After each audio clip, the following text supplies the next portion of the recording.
Vamos a comenzar. Buenas tardes. Buenas tardes. Vamos a comenzar el tercer ciclo de coloquios, esta vez pues con tres personas importantes que tenemos el honor de tener aquí presente. Voy a presentar a los diferentes ponentes. Luis Miguel Benito, doctor en Medicina, licenciado en Medicina y Cirugía por la Universidad de Navarra, doctorado en el programa de Biología Celular por la Universidad de Navarra, médico especialista de aparato digestivo vía 1000 en el Hospital Universitario de la Princesa en Madrid desde el 2000, licenciado en Filosofía por la UNED, facultativo especialista de área de aparato digestivo en los hospitales Verge del Toro y Maleu Orfila de Menorca, desde el 2000 al 2007. Facultativo especialista de área de aparato digestivo en el Hospital de Nuestra Señora del Prado, en Talavera de la Reina, desde el 2007 al 2009. Máster en Dirección Médica y Gestión Clínica por la Escuela Nacional de Sanidad, Instituto Carlos III y la UNED. Máster en Psicoterapia de Tiempo Limitado por el IEPT, experto universitario en Derecho Sanitario y Ciencias Forenses, director gerente de la empresa Rebenito Servicios Médicos desde el 2009 y autor de publicaciones científicas en revistas nacionales y extranjeras. Premio de ensayo en Humanidades de la Real Academia de Ciencias Médicas de Baleares en el 2006 con el libro El médico tras la verdad o Lo que más se parece a ella. Autor del libro Coronavirus tras la vacuna. Luis de Benito, bienvenido. Muchas gracias. Un honor tener.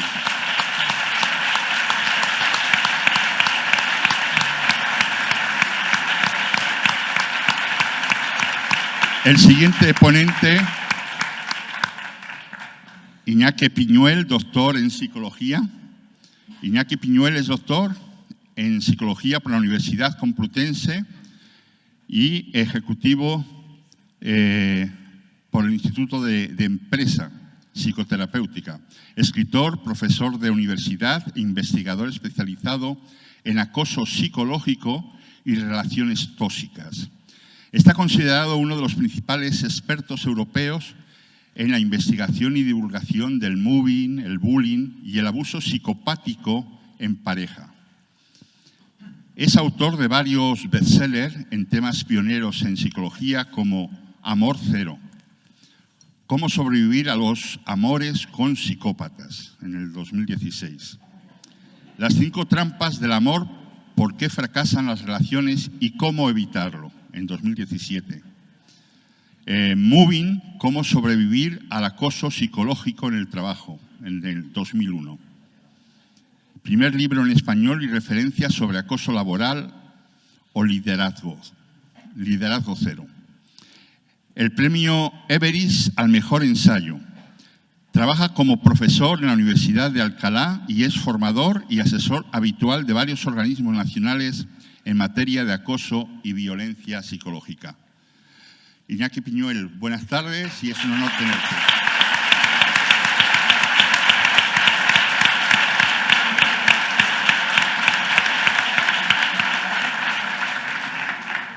Y el tercer convidado, que no es de piedra, es Emilio Triviño, abogado. Emilio José Triviño es abogado y ha colaborado como articulista en distintos medios digitales. Actualmente escribe en el blog Acción Democrática Extensionaria, firmando sus artículos con el seudónimo de Cincinnatus. O sea que tú eres Cincinnatus. Qué bueno. En el año 2020 creó un canal en YouTube junto a Alberto Iturralde y Alejandro Villalba con el nombre Camino a la Libertad. Recomiendo que os suscribáis al canal. El tema central de sus artículos y sus programas es la libertad política. Bienvenido y muchas gracias por tenerme aquí.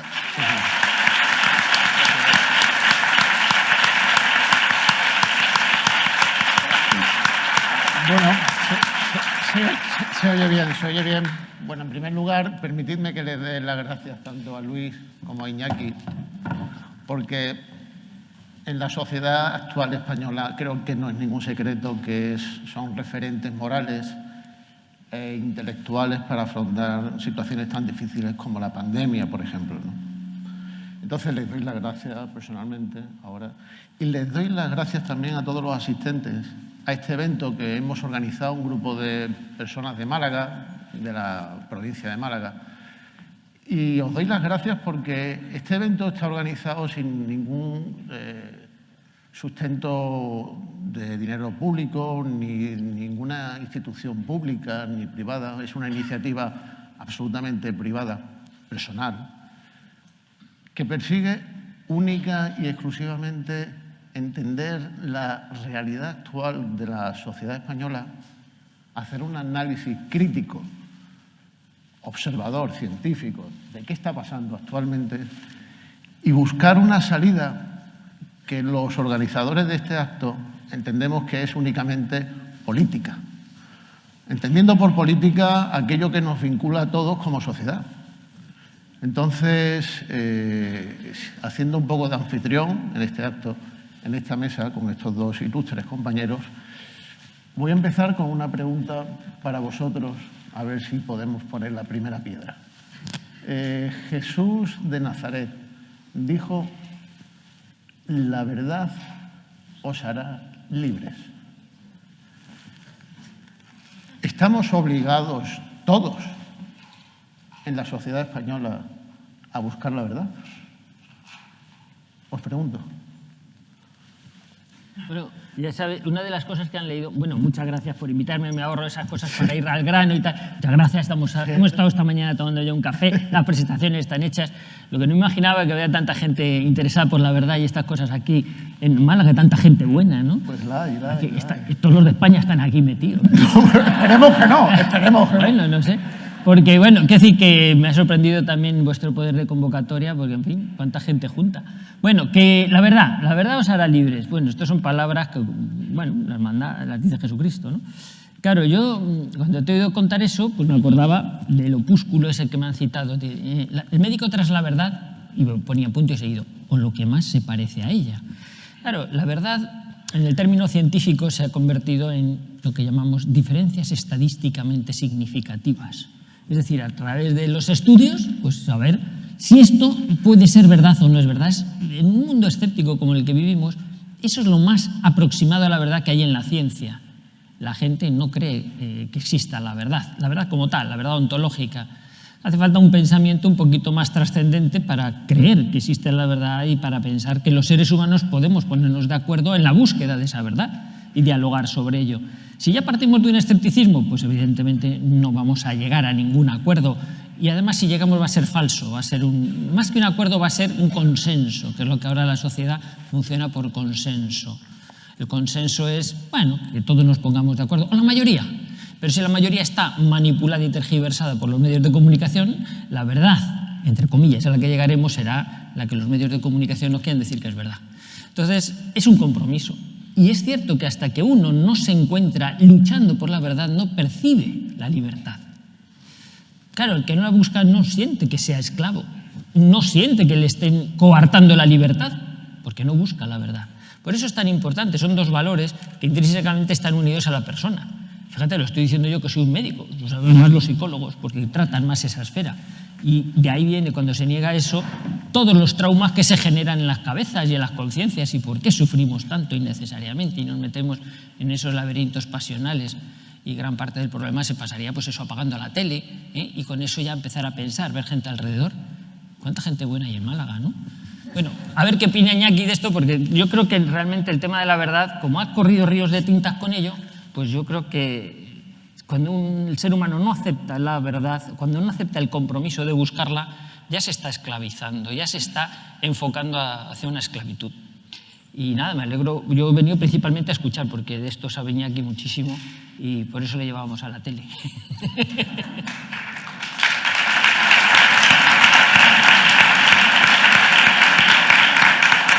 Claro, el problema de la verdad es que solamente el que es de la verdad quiere escuchar la verdad. Y la pregunta del millón es, ¿qué es eso de ser de la verdad?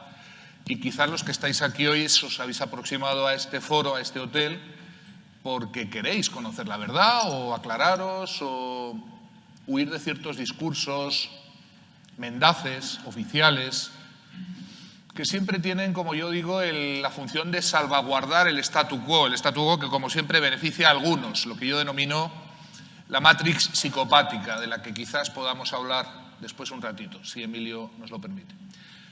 ¿Qué pasa el ser humano? Pues que buscar la verdad significa detectar la mentira y descartarla primero en uno.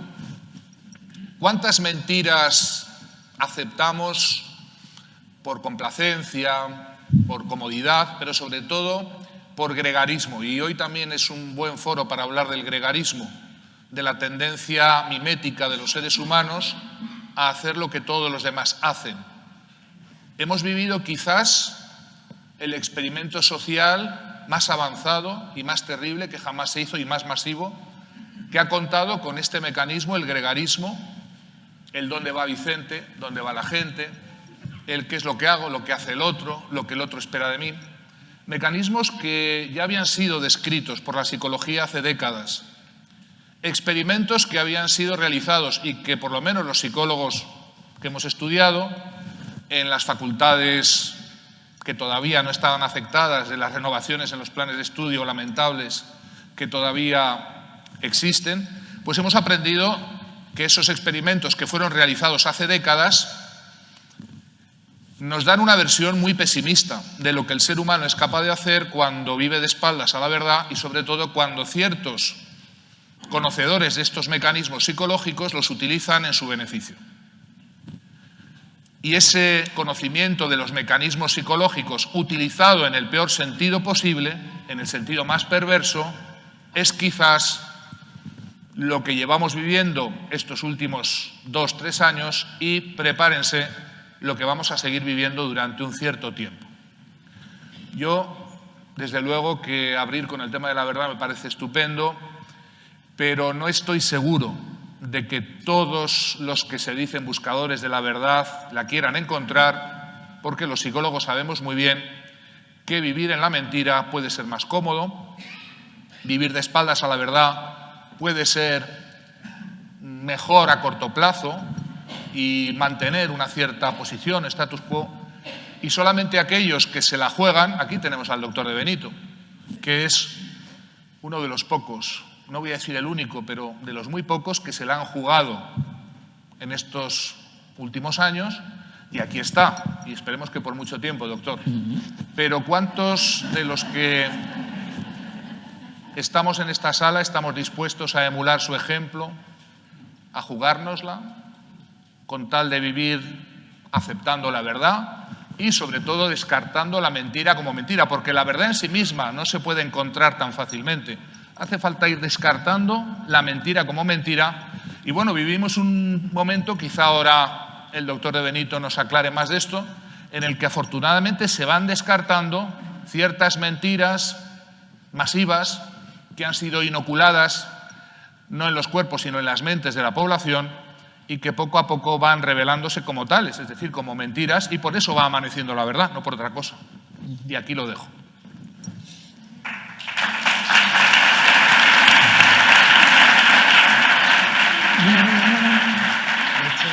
De hecho, antes de empezar, una jovenzuela me preguntaba, ¿entonces va a hablar de eso de que ha salido en la prensa? De esto que hacía mención ahora Iñaki, de cómo se está descubriendo las cosas, ¿verdad? Eras tú, ¿a que sí?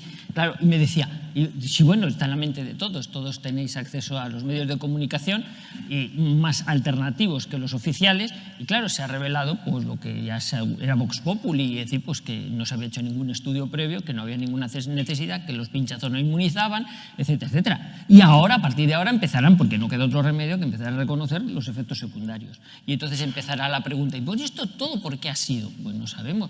Habrá que hacer un examen, habrá que tirar de hemeroteca, porque la gente tiene memoria de pez. Entonces, ay, que tú dijiste esto, mira, aquí está tu foto y tu titular. Ay, no. Bueno, no quise decir eso, porque ya empiezan a salir los programas a desdecirse. Bueno, no, en realidad todos lo sabíamos que era así. Bueno, si todos lo sabían, ¿por qué hemos hecho las cosas tan deliberadamente mal? no nos sirve esto siquiera para reflexionar, porque el mal ya está hecho. Y es verdad que, lo que decía Iñaki, recomponer la sociedad ahora, entrando con el tema de la verdad, ¡guau! Eso ya es para notas, como si estuviéramos buscando el aprobado y ya no, directamente queremos sobresaliente o matrícula. No, mira, llegar a la verdad es muy, muy complicado. Es un camino complicado. O sea, eso también que se vende desde el consenso. No, todos estamos equidistantes de la verdad. La verdad está ahí en el medio, no la tiene nadie, y todos estamos equidistantes. Bueno, eso de equidistante, bueno, va a ser que no, ¿eh? La verdad a lo mejor la podemos, bueno, consensuar o comprender entre todos, cada cual va a dar la faceta, la porción de su conocimiento para ganar en esa verdad. Pero eso que estamos todos equidistantes, pues mire, no tiene tanta verdad una persona que se le ocurra que una persona que como les digo ya a los alumnos, a veces vengo a los alumnos y cuando una persona me dice, hey, doctor, es que se me ha ocurrido, y generalmente sigues haciendo lo que sea, porque si una tiene una ocurrencia, para que sea una ocurrencia buena, tú sigues como que no le prestas mucha atención. Sin embargo, si una persona te dice, doctor, es que he venido observando, escucha, este no es una ocurrencia, esto es que ha venido observando, esto ya tiene mucho más valor, esto hay que pone atención, porque es fruto de una observación, no es fruto de que a mí se me ocurrió, se me ocurren tantas cosas a lo largo del día. O sea, cuidado, ocurrencias podemos tener todos. Vamos a sedimentarlas un poco para ver si realmente es algo que sea digno de compartir con los demás, pues para, bueno, entre todos construir ese futuro de ser más felices, ¿no? Vaya rollo. No, pero estamos hablando, pero acabas de decir que hay que construir un futuro, ¿no? Sí. Por lo tanto, no nos vale el presente. Bueno, tenemos que vivir en el presente, no nos queda otra. No, estamos hablando de proyectos. Sí, antes de destrozar esta choza, que es una choza, vamos a ver qué queremos construir. Bien, si queremos construir un futuro, ¿dónde ponemos el punto de mira? Hay muchos factores, hay algunos que cifran en la infraestructura, en economía, tal. Yo creo que hay que abogar por recuperar las relaciones humanas basadas en la confianza y en el cariño. Esa es mi opinión. Otro ideal, no, la infraestructura. Aquí hay que renovar todo, hay que hacer un tejido social o político, o renovar el Ministerio de Obras Públicas, yo qué sé. O volver a construir los pantanos que nos están derribando, no sé. O hacer energía solar, o la educación. Un pilar básico, esencial, es la educación, porque es sembrar para el futuro. Y ese sí que hay que cuidarlo, porque ahora es lo que más se está minando, el tema de la educación. Bueno, nosotros tenemos una fecha de caducidad, no sé, la gente aquí pues más o menos te ayudita, pues claro, cuando nos toque, nos toca. Pero los jóvenes, los más jóvenes, pues es lo que tenemos que buscar, un mundo donde puedan seguir siendo felices. Luis, pero es que verás, resulta que yo como sabía que venía Iñaki, me he leído el libro de Iñaki antes de venir aquí, que se titula Mi jefe es un psicópata. A mí, yo se lo he dicho antes de subirme aquí arriba y lo digo ahora expresamente. A mí Iñaki me ha hecho un regalo enorme con su libro. Mi jefe es un psicópata. ¿Por qué me ha hecho un regalo enorme? Porque yo llevo años queriendo entender cosas que es que no me entraban en la cabeza.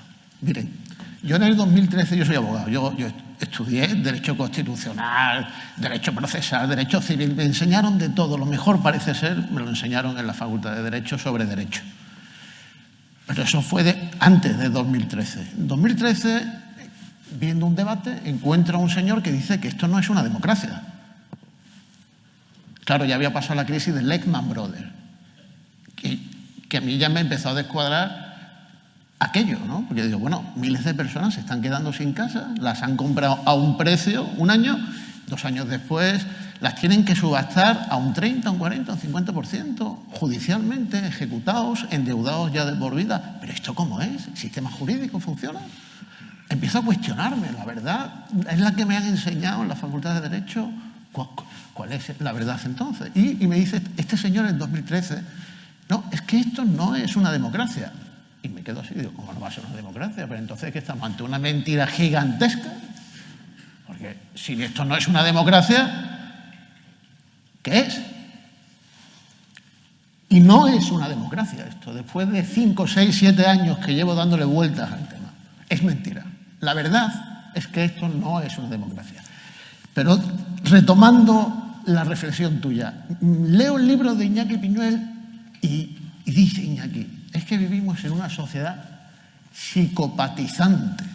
Y digo, caramba, esto sí que me cuadra, porque es que yo veo a la gente cada vez más alienada, más enajenada, más egoísta, más despreocupada, más indiferente ante las circunstancias de los demás, indolente. ¿Cuántas cosas más podemos observar cuando salimos de aquí, nos tomamos un café en una avenida de una de nuestras ciudades y vemos que a la gente le resbala la circunstancia del de enfrente? ¿Por qué, Iñaki? Las razones son muchas, no es la única razón, pero quizá lo que hemos descubierto en los últimos muy poquitos años, no te creas que esto es de hace mucho, sabíamos que existían psicópatas y todo el mundo en esta audiencia, quizá en general, salvo algunas personas que ya me han dicho pues, que han leído alguna cosa más, pero el que oye la palabra psicópata enseguida se imagina a Aníbal el caníbal, un asesino en serie, un depredador nocturno, un violador, una persona que se come los higadillos de sus víctimas, los cocina en el horno microondas y se los merienda y los cena después por la noche. Y claro, esta idea de los psicópatas es el mejor camuflaje de los verdaderos psicópatas. Estos que presentan las películas de serie negra sí son psicópatas, pero son los menos, estadísticamente hablando. Los psicópatas, la mayoría de ellos, están integrados en la sociedad, muy rara vez van a delinquir de esa manera, aunque si lo necesitan lo harán. Y lo que es característico de ellos es que nadie imagina que detrás de un aspecto estupendo, encantador, amigable, se oculta un ser humano sin conciencia, sin emociones, sin ninguna capacidad de empatizar con los demás y con una gran capacidad de seducir y manipular. Esta es la característica nuclear. Y por tanto, los psicópatas, la mayoría de ellos, son psicópatas de andar por casa, domésticos, integrados. En esta sala seguramente hay algunos. ¿Sí? Que nadie se asuste. Sí, Aparte del CNI. Hay por uno pura estadística. Yo decía, yo tenía mi duda, te lo iba a preguntar, ¿de cuántos psicópatas estamos aquí? Aparte del CNI y yo, ¿cuántos hay? Hombre, es muy difícil que entre los buscadores de la verdad, y estimo que si han venido aquí están buscando la verdad, el psicópata no busca la verdad, busca oportunistamente beneficiarse de los demás, manipularlos, pero voy a la reflexión, tampoco quiero hacer un monólogo. Lo que es importante es que la sociedad actual está psicopatizándose. Pensábamos que los psicópatas venían al mundo así, ciertamente muchos de ellos vienen al mundo así. Misterio por qué, todavía irresuelto por la ciencia de la psicología.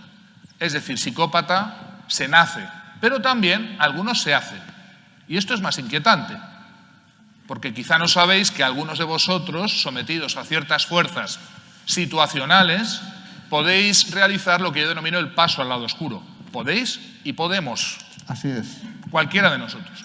Y esto es el tema inquietante que relata el libro que ha comentado Emilio Treviño, y es el hecho de que ciertas situaciones sociales inducidas mediante ingeniería social, no tengáis ninguna duda de esto, aunque vosotros no lo sepáis, los fenómenos que estamos viviendo desde hace bastante más tiempo que los últimos 2 años, pero donde se ha acelerado en los últimos 2 años, son fenómenos de diseño.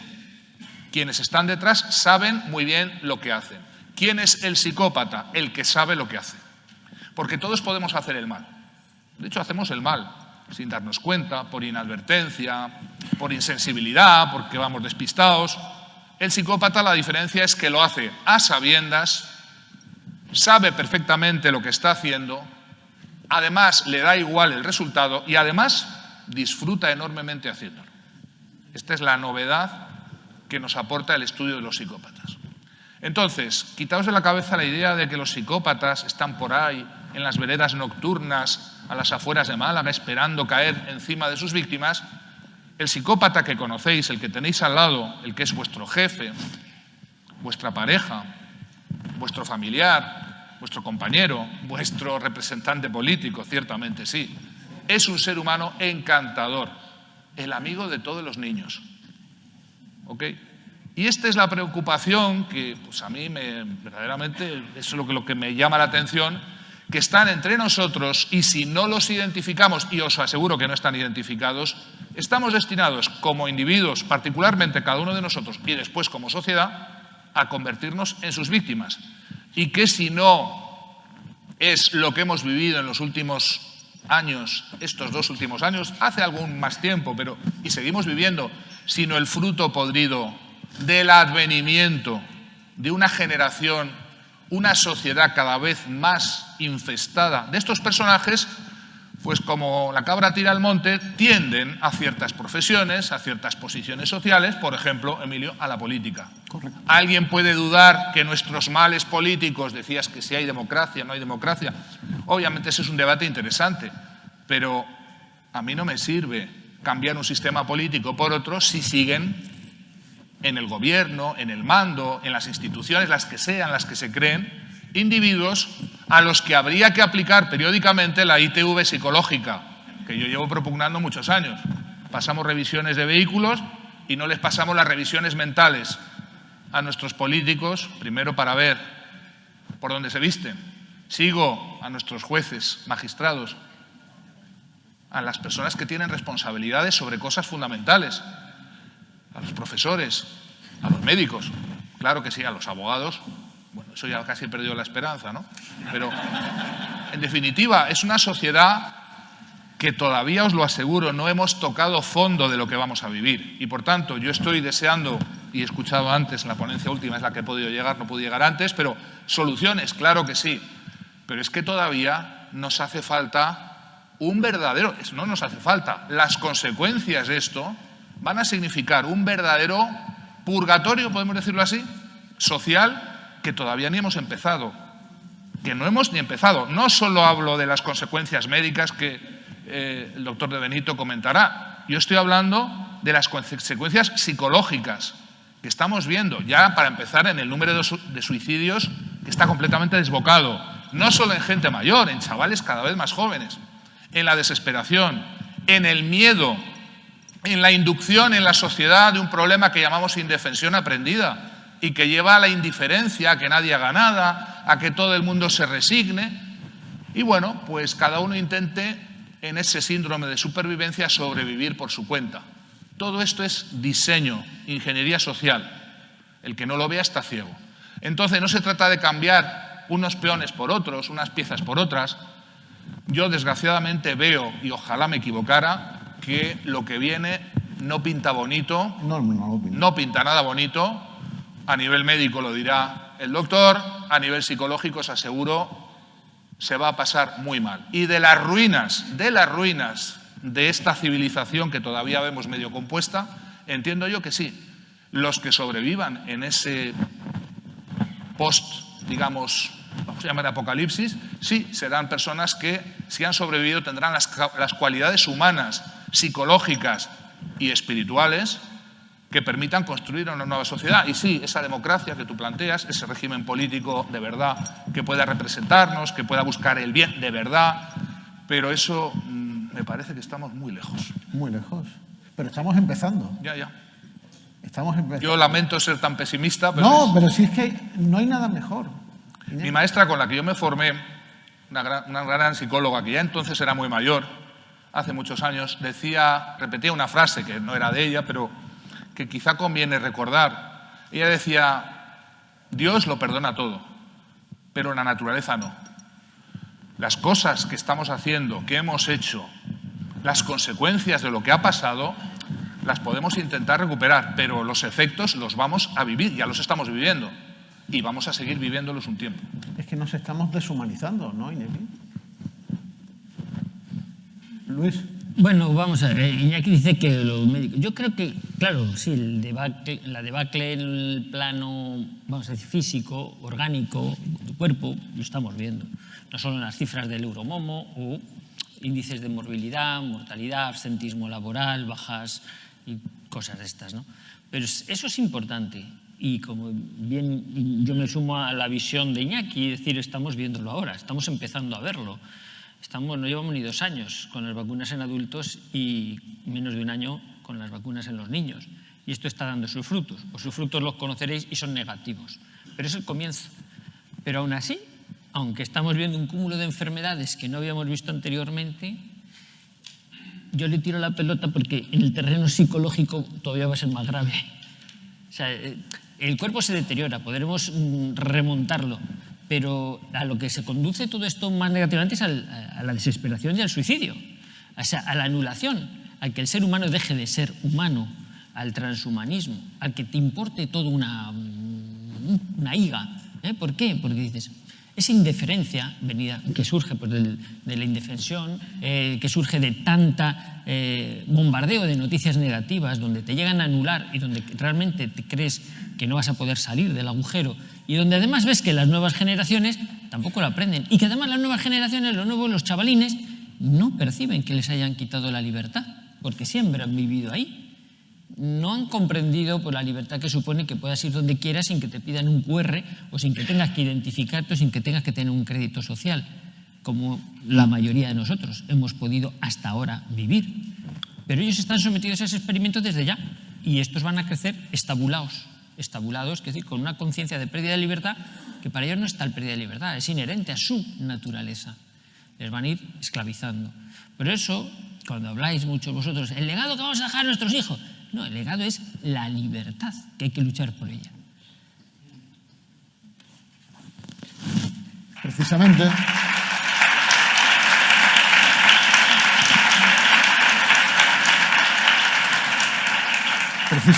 al hablar de libertad, me acuerdo de un párrafo de tu libro, Coronavirus, que en una reflexión, ¿no?, que haces en el hospital, en el hotel hospitalizado, ¿verdad? Sí. Que es cuando llegas a la conclusión de que el episodio de la pandemia en realidad lo que representa es una pérdida de libertad agradecida, algo así, ¿no? Claro, es simplemente que fruto de lo que se sigue operando, igual que los miedos son unas herramientas que los psicópatas, los perversos, utilizan para doblegar la voluntad de los miedosos, de los que se dejan amedrentar. Y entonces, cuando ya pasa un poquito la vorágine de pacientes y te da para reflexionar, comprendes que efectivamente la gente ha sufrido tal cantidad de miedo que está dispuesta a abdicar de sus libertades. Dice, no, por favor, recórtame las libertades, estabúlame en casa, toques de queda. Por supuesto, si hay que hacer restricciones, no dejes salir a nadie. A ese, y a Manu, se estaba asomando a la ventana sin mascarilla, lo vamos a denunciar.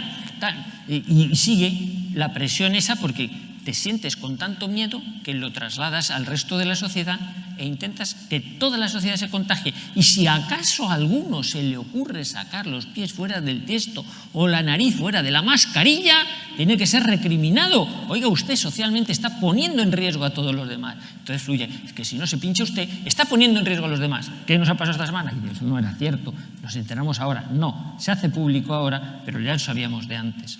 Entonces, todos esos mecanismos han operado y en la síntesis en el libro se reduce, y hago un spoiler, ya está, se reduce ese. Besaremos nuestras cadenas. Esas 3 palabras. La gente estará encantada con estar atada. Por favor, no me dejes libre porque he visto lo visto. Me has convencido que cuando somos libres la cagamos. Esto está fatal. Por favor, quítanos libertades. Y la gente aprende eso. Y no se da cuenta que la entraña de la libertad y la responsabilidad es lo que te permite encontrar la verdad. Y si no, te van a vender lo que ellos quieran y te van a hacer perder la esencia del ser humano, tu libertad y tu capacidad de decidir y tu capacidad de encontrar a otras personas, de mirarlas a los ojos y no ver robots, porque ver robots ahora es gente que está con la mirada perdida por el miedo o por los medios de comunicación. Entonces, los que somos capaces de recordar lo que supone haber estado con una persona, pues claro, no podemos permitirnos que las nuevas generaciones, los más pequeños, pierdan eso, ese contacto físico. Se ataca a la familia, se ataca la ideología de género, todas esas ideas de si eres niño o niña, cada día según te sientas te hormonamos de una manera o de otra, libertad, que es destrozar el desarrollo psicológico de las personas y recortarles su conocimiento del pasado. Atacar todo pues, el tema de la hispanidad, arrepiéntete de tu pasado, es más, mejor lo olvidas. Bueno, ¿y por qué? Si esto lo que me explica el presente es si sé de dónde vengo. No, hay que recortar el pasado, hay que atacar la educación, hay que atacar la familia. Son muchos los pilares que se están atacando y lo hacen de una manera muy orquestada. Esto no es fruto de la casualidad. Y en medio de todo ello, o se escapa un virus, o lo sueltan, o no existe, o se crea, pero el caso es que sí que salen en los medios de comunicación y nos da para hablar. Y si no, pues cuando decae tal, pues entonces pues sacan un vídeo que se hace viral de unos jóvenes que sueltan unas barbaridades y entonces ya se hace trending topic y esa semana no se habla más que de unos jóvenes que dicen barbaridades a unas chicas. Y ahí se convierte todo el debate social. Botes de humo para que la gente no vea que le están robando la cartera. entendedme, la cartera es algo más importante que el dinero, es la libertad. Entonces, bueno, pues ahí es donde tenemos que reaccionar y ser capaces, como células individuales, de, si hemos detectado la naturaleza del problema, caramba, no vamos a quedarnos solo en lamentarnos y decir, pues, uy, qué mal están las cosas, qué mal, porque Iñaki dice que viene mal, yo también, yo lo refrendo, pero claro, porque no nos chupamos el dedo, sabemos que el daño ya está hecho, pero no podemos quedar ahí. Y este es un ejemplo de un intento de gente que no está tranquila con dejar que la situación siga así. Y aquí sale uno porque dice, tengo una idea. Pues bueno, el que quiere se apunta y el que no, que busque otra. O que la promueva, que busque alternativas. Pero probablemente no está por, como bien se ha apuntado aquí, pues el tema de la partitocracia, me parece a mí que no van a sacarnos del agujero, sino que viven de que estemos en el agujero. Es la impresión que me da.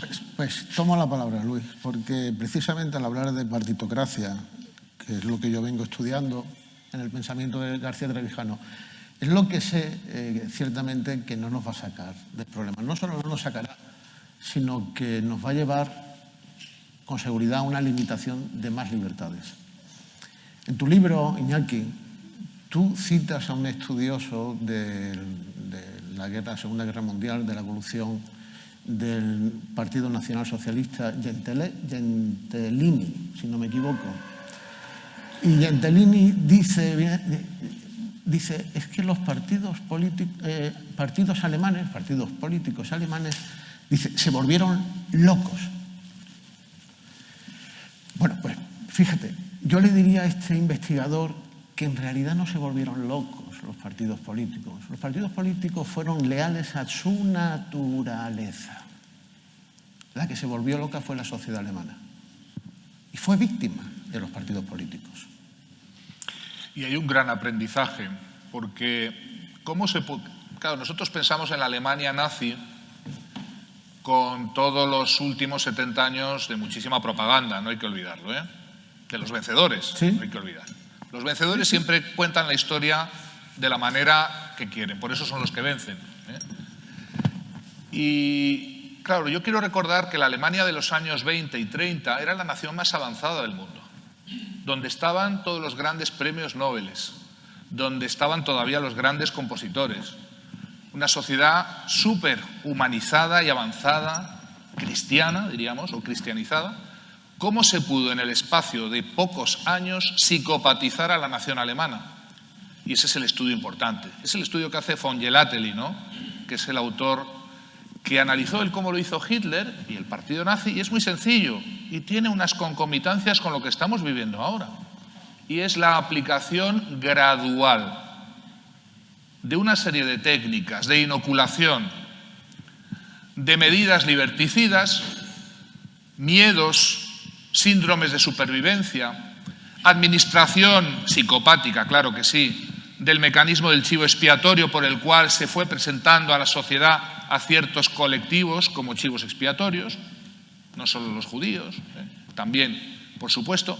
En definitiva, ¿cómo se pudo convertir a la Alemania de los años 30 en una nación que aplaudía, justificaba, alentaba, jaleaba y animaba a todo ese, digamos, actuación? Pues con unas medidas de gradualidad que estamos viviendo. Y lo que fue nuclear para que la gente se resignara fue precisamente la inoculación del miedo, que es, para mí, el gran mecanismo fabricador de psicópatas. No porque el miedo convierte a alguien en psicópata automáticamente, sino porque el miedo introduce en la mente del atemorizado un síndrome de supervivencia que anula sus capacidades cognitivas, que lleva al cerebro a funcionar aproximadamente como a un 10% y, por tanto, que anula las capacidades de pensar con claridad de la persona amedrentada. Algo más claro que lo que hemos vivido en estos últimos 2-3 años. El resultado de esa paralización del cerebro y de ese síndrome de supervivencia es una especie de indiferencia a todo lo que ocurre, que es aprovechada, por supuesto, por los que cortan el bacalao. Y esa indiferencia es la madre de la psicopatización, porque si yo me voy volviendo indiferente a lo que le está pasando a mi vecino, al que está enfrente, porque mientras a mí no me pase, mientras yo esté bien, ande yo caliente, ríase la gente, mientras a mí no me ocurra lo que le está ocurriendo, esa indiferencia va anestesiando moralmente y va matando la empatía natural del ser humano. Eso es lo que ha ocurrido. Y por eso, de toda esta inoculación de miedo, vamos a cosechar, estamos cosechando una sociedad psicopatizada donde no hay que extrañarse de que el vecino de arriba o el de abajo denuncia a aquel, al que no va con mascarilla, al que no se ha inoculado, aquel que... y no hemos visto todavía nada. Y esto, y esta es la verdadera, si queréis, mala noticia, resulta que el camino al lado oscuro, el psicopatizarse, existe, pero el retorno del lado oscuro no existe. Es un camino de ida sin vuelta. Aquel que trasciende, que pasa a ese lado oscuro, hasta ahora, hasta lo que sabemos, la psicología clínica, no hay terapia, no hay reversibilidad, no hay regreso. Por eso es muy importante no pasar al otro lado y por eso, lamentablemente, durante mucho tiempo vamos a vivir los efectos de toda esta masiva inoculación de miedo, de toda esta masiva inoculación de indiferencia, de todo este síndrome de supervivencia, que prepárense cuando vengan todas las malas noticias de la crisis económica, de la deuda, de las guerras, de todas las cosas que nos tienen preparadas. Vamos a ver el resorte moral, el fuelle emocional, dónde ha quedado. Y por eso yo os decía que seguramente nuestros males no han hecho sino empezar. Bien. Bien.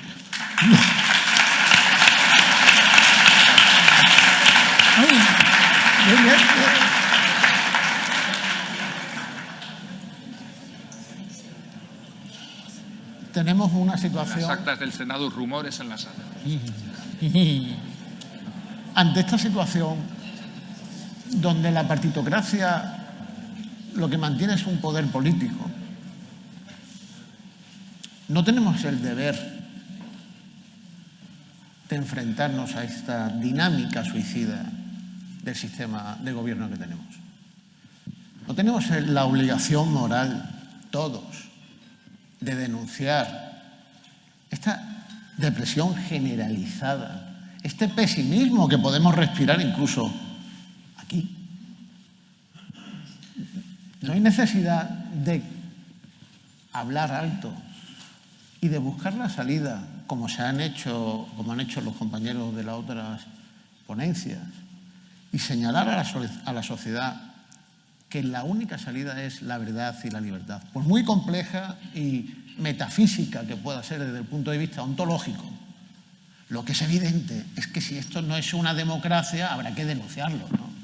Lo que es evidente es que si no tenemos libertad de expresión, habrá que decirlo, ¿no? Lo que es evidente es que si los tribunales de justicia no son imparciales o independientes, habrá que denunciarlo, ¿no? Digo yo. Tendremos que movilizarnos. Déjame que haga de abogado.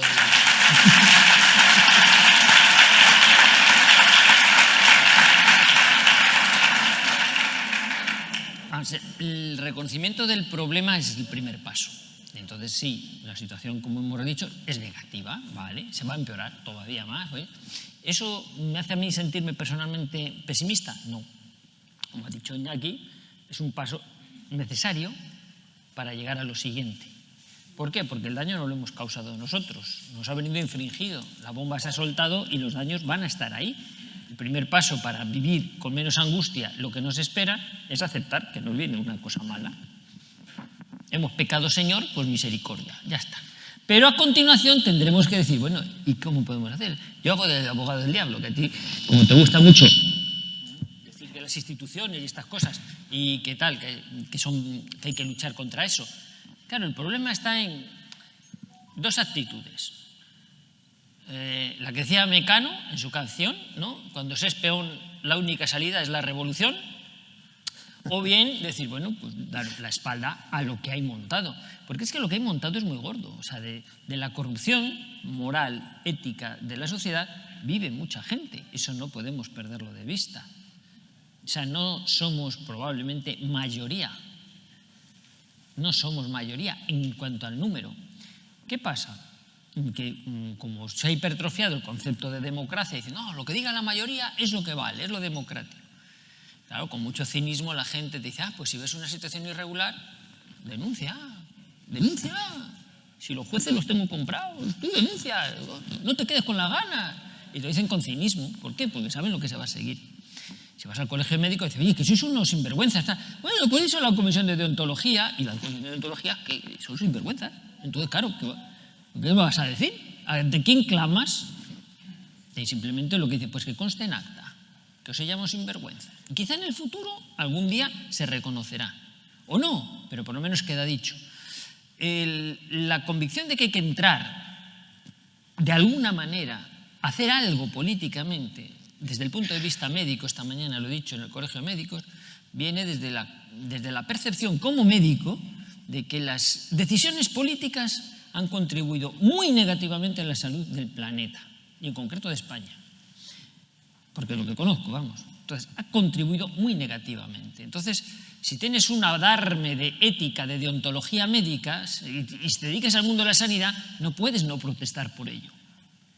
Dice, ¿qué tienes que hacer? ¿Qué es lo que tienes que construir? Yo qué sé, si yo solo he estudiado medicina y la saqué de churro. Entonces, claro, que ahí estáis los que hacéis, los politólogos, los que tal, pero también la gente, el pueblo, y que el pueblo dice, no, estamos acostumbrados a que esto nos lo tienen que organizar desde arriba. Nos tienen que venir los políticos y convocar elecciones cada 4 años, sacar banderines, ir a mítines, poner un voto que ya está contado antes de que lo hayas metido.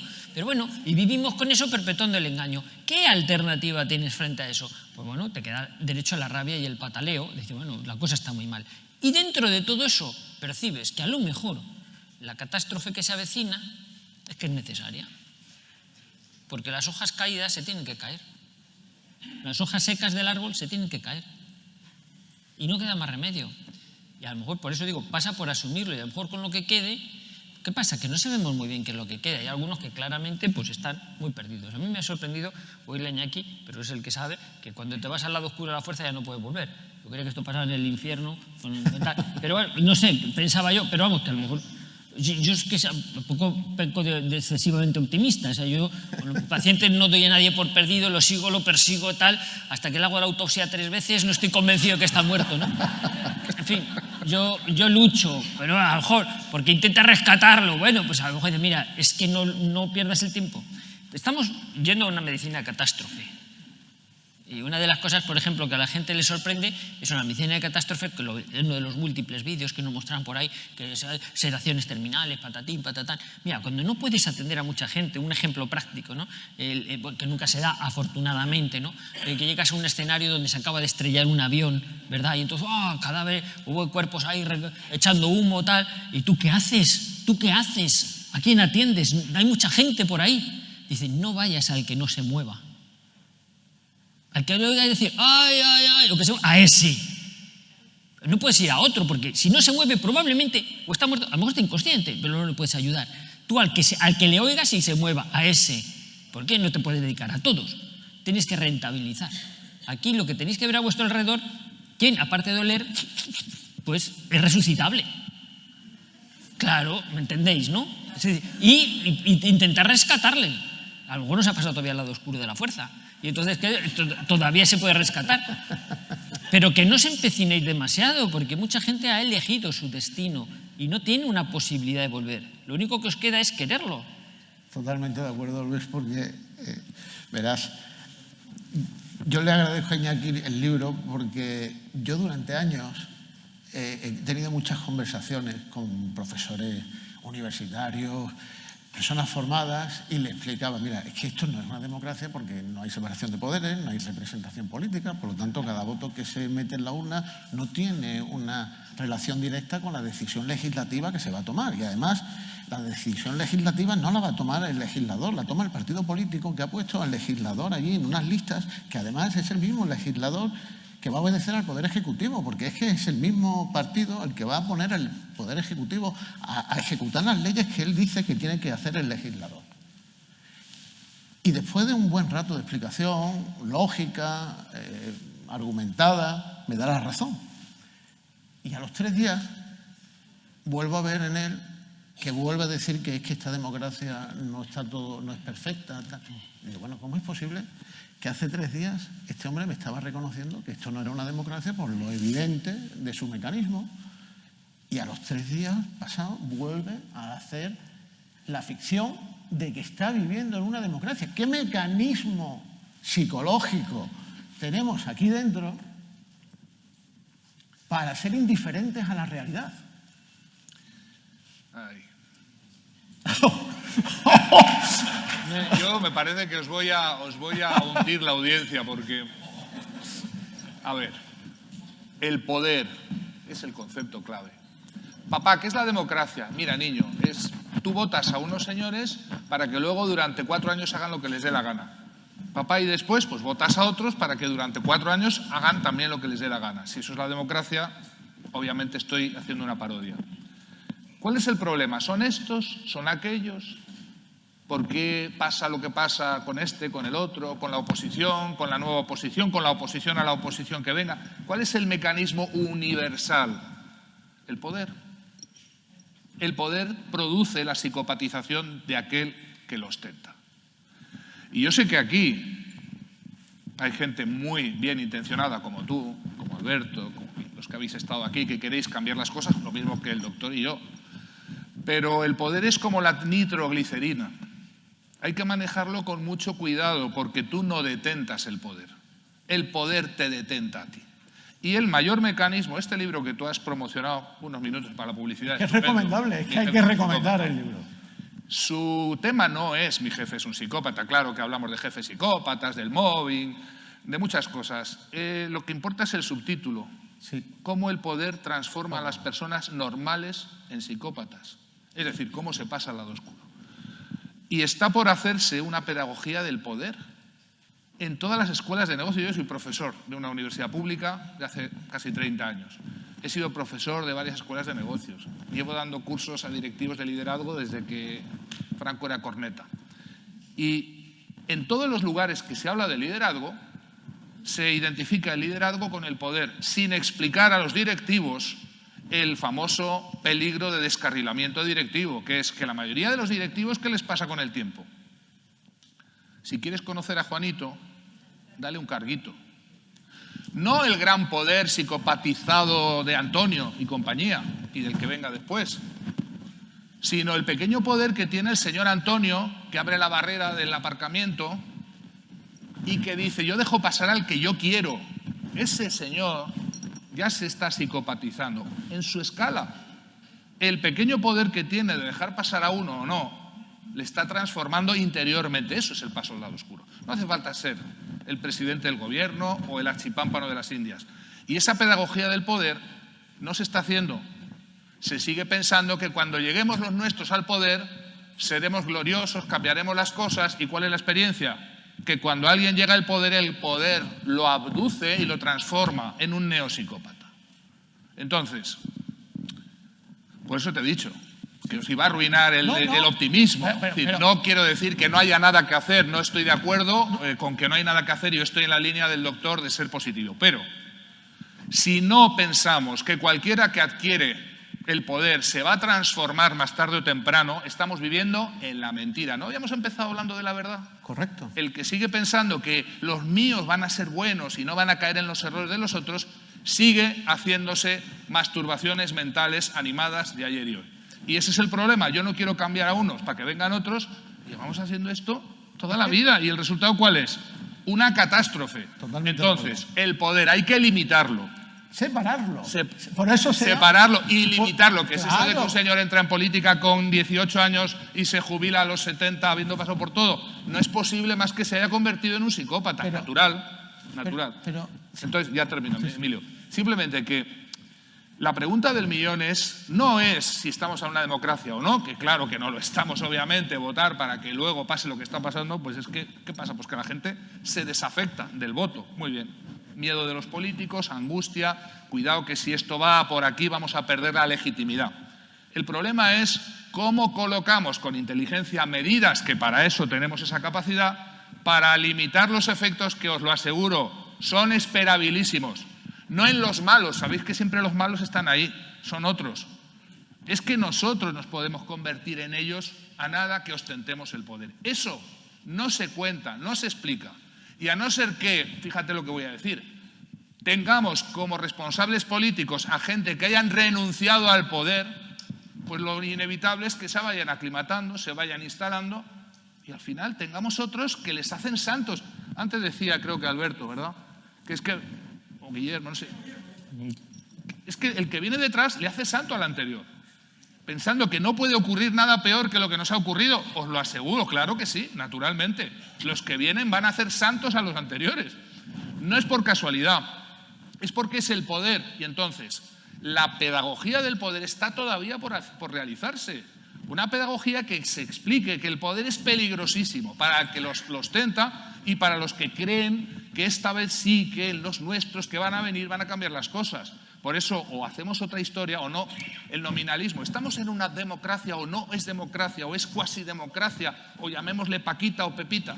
Pues qué bonito es, pero es otra historia. El peligro es el poder. Y a no ser que la gente entienda esto, la gente que se va a ocupar de la cosa pública, los políticos, y que nosotros no les dejemos instalarse, medrar, estar ahí años, ocupar esto, la judicatura, los medios de comunicación, los periódicos, las radios, todo, porque claro, eso es la democracia, la opinión pública manipulada por el gregarismo, por lo que dice todo el mundo, por lo que los medios, por supuesto, con los intereses que hay detrás van generando. Tampoco me interesa eso. Si estás manipulando a la opinión pública de una manera masiva, es otra forma de dirigir y manipular a todo el mundo. Por tanto, hay una reflexión más profunda detrás, que es el concepto de poder y qué es lo que queremos diseñar para evitar inteligentemente que estos fenómenos, que son esperabilísimos, le ocurrió a Alemania en los años 30.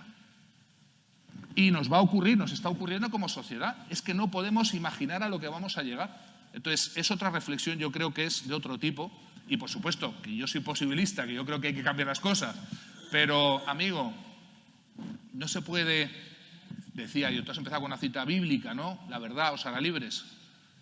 No se puede servir a Dios. Y dice la Biblia en un término que no existe, era mamón.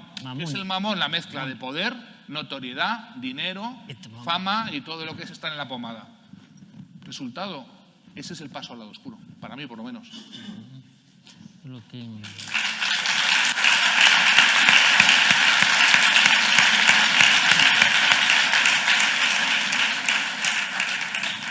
sea que los políticos y los pañales se deben cambiar cada cierto tiempo por ambos motivos, ¿no?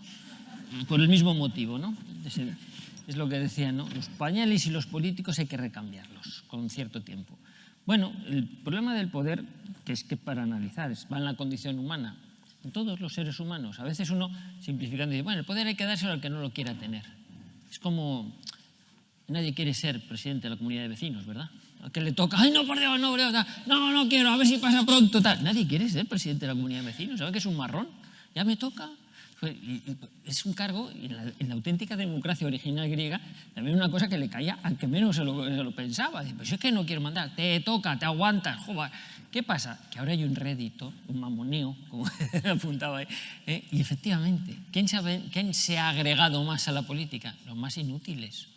Perdón si hay políticos aquí, pero si fijáis en los currícula de la gente, ¿veis? En los currículos veis que no hay algunos, tal, pero que la gente que realmente vale se da cuenta que si se dedica a la política va a ganar menos, va a medrar menos o tiene menos capacidad de desarrollo, salvo que se dedica a prevaricar. Entonces no está para servir al pueblo, está para servirse del pueblo. Y para dictar normas, o sea, yo en el ámbito que conozco, en el ámbito sanitario, uno va diciendo tú, wow, y esto, uy, esta la consejera, no sé cuál, uy, esto no sé cuál. Y chico, tienen menos luces que un barco pirata. Entonces te das cuenta que salgan las cosas que salen porque no están hechas con una racionalidad técnica. No hay gente técnica al servicio, no hay gente con vocación de servicio. Es una forma que viene ya desde mucho tiempo atrás, se ha anulado. Entonces la gente se mete en política para medrar, pues igual que se hace youtuber, por ejemplo. O sea, la ley del mínimo esfuerzo donde yo pueda ser feliz, sacarme las castañas sin dar un palo al agua. Que en el fondo es lo que vamos buscando con la funcionarialización de la sociedad, con la paguilla, ¿no? La gente dice, claro, que me dé la paguilla y ya está. Y luego el que tiene un negocio va buscando camareros para su restaurante, no encuentra, no va ni Blas. ¿Por qué? Porque es que, chicos, no quiere la gente. Porque como ya el gobierno le da 400, 600 euros, ya esforzarse para ganar 1000, pues ya que no, ahí me quedo. Y eso lleva a una mediocridad social. La mediocridad se pega, se contagia. Es muy fácil. Es una de las razones por las que yo le dije al director médico que me iba del hospital. Digo, es que la mediocridad se pega.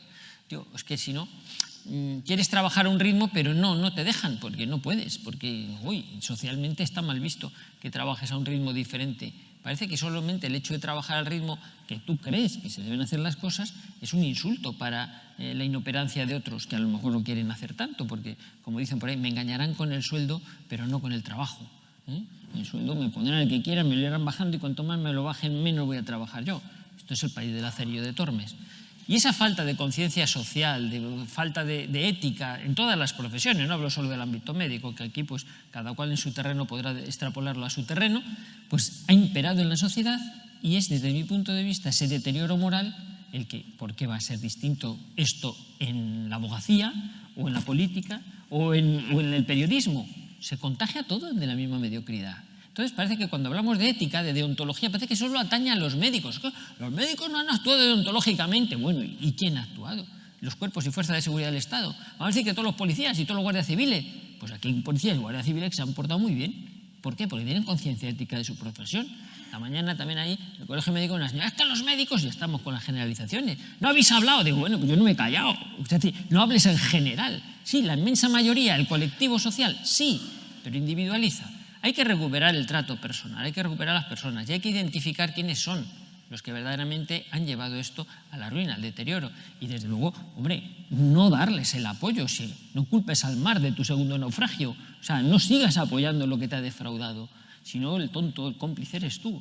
Y ahí es donde tenemos que identificar gente que vale, personas, y de ahí el trato personal. Yo insisto que a la gente la conoces si tratas con ella. Las redes sociales te engañan, entonces hacer un perfil falso, tal, no sé qué, yo valgo mucho, tal, todo se vende muy bien. Y es una bambalina, es todo falso. Y además va a ser intervenido, pues si los malos quieren la digitalización de las personas, pues estarás ligando con un bot o con no sé quién, o no sabes con quién estás ligando, ¿no? Si es que se queda lo de ligar para algo, porque luego también es delictivo lo de ligar, ya sabéis, o sea, que ya es terrible, o sea, no puedes decir ni que los judíos mataron a Jesús en la cruz, porque también es lo dice el Evangelio. Ay, no puedes decir lo que dice el Evangelio porque el gobierno ha dicho que eso es un acto de odio. Bueno, pues vale, pues cambiamos el Evangelio, ¿no? O sea, todo es tergiversar las cosas. Vamos a empezar a llamar las cosas por su nombre y dice, mire usted, será muy bueno para algunas cosas, pero aquí es muy flojito y es muy vago y ha mentido. Usted no puede ocupar ese puesto, no puede ocupar ese cargo, no merece mi confianza. Y habrá que recuperar la posibilidad de que la gente que quiera hacer algo por los demás tiene que ir a pedir cuentas, tenga la ocasión de pedir cuentas a aquella persona que ha depositado su confianza y la ha defraudado. Y no se vaya de rositas. Termino. A mí no me gusta esa idea de decir el borrón y cuenta nueva. Yo no soy vengativo. Pero a mí esa cosa que dice, pues que se vayan los que están, váyase, señor González, váyase. No, ¿cómo que se vaya? Espera. Sí, quita de ahí, pero no te vas. Tú tienes que dar cuenta de lo que has hecho. O sea, ¿cómo que te vas de rosita? ¿Qué es esto de que la gente hace una tras otra con consecuencias y no se pidan responsabilidades? A mí yo no termino de entenderlo. No, como ocupaba aquel cargo, pues ya, eso se va a sobreseír. ¿Cómo que se va a sobreseír? Sí, porque los jueces ya los tenemos comprados. ¿De quién depende la fiscalía? Pues ya sabéis, ¿no? Todas esas cosas que ya habéis visto de dónde viene esa perversión. Cuidadito con quién depositéis la confianza, pero sobre todo, si queréis fiaros de alguien, conocerlo en persona. Es mi recomendación.